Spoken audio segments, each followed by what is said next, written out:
Lord. Everybody say, praise the Lord! Purihin ang Diyos, mga kapatid. Ito pang aming first and final practice.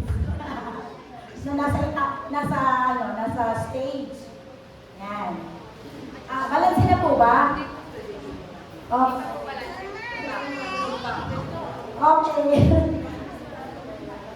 Mamaya po ulit. Mamaya ako, pansalan na lang.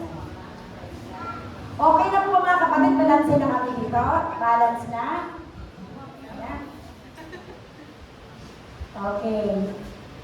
First and foremost po mga kapatid, to God be all the glory because na-reach namin ang gandang 20th church anniversary. And we feel talaga na punong-puno kami ng pagpapalak na nagmumula buwan sa ating Panginoong Jesus. Amen po ba mga kapatid? Amen. Lahat ng masaya magsabi, puri ng Diyos. Amen. And because of that, mga kapatid, ay hanto kami ng awit. Pero baka naman may pagkakasalamat ng nanay. Okay na po, mama. Mamaya daw po. Okay? Ating po mga kapatid namin ang mensahe ng awit na nagsasabing dakila ka.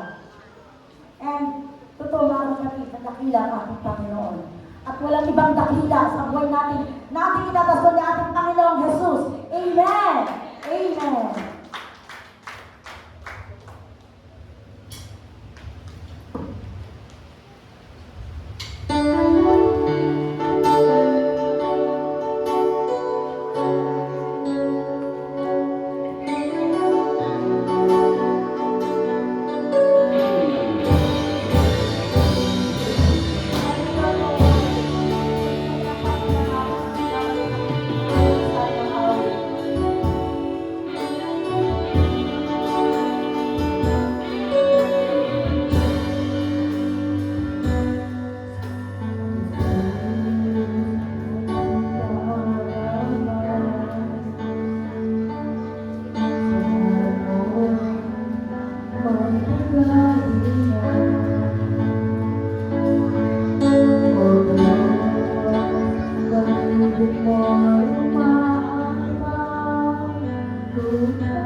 salamat sa tagumpay. Tulad ng aming ihandog na awit mga kapatid, walang ibang kakila mga kapatid at walang ibang tapat na umibig sa amin mga kapatid kundi ang ating Panginoon. Kaya nais sinibalik ang pagkulat sa salamat sa ating Panginoon. Dahil sa mga kapatid, praise God. Huwag lamang tayong susuko ay may tagumpay mga kapatid sa hinaharap. Patuloy lang tayo mga kapatid dahil sabi nga ng Panginoon, habang tayo narito, sabi ng Panginoon mga kapatid, praise God. Meron tayong makikita dito mga kapatid, pero sa piling ng Panginoon, maaasa tayo na may tagumpay tayo sa ating mga buhay mga kapatid. Kaya sa Diyos natin ilalang ang ating pagtitiwala. Sa Panginoon po ang papulat sa salamat.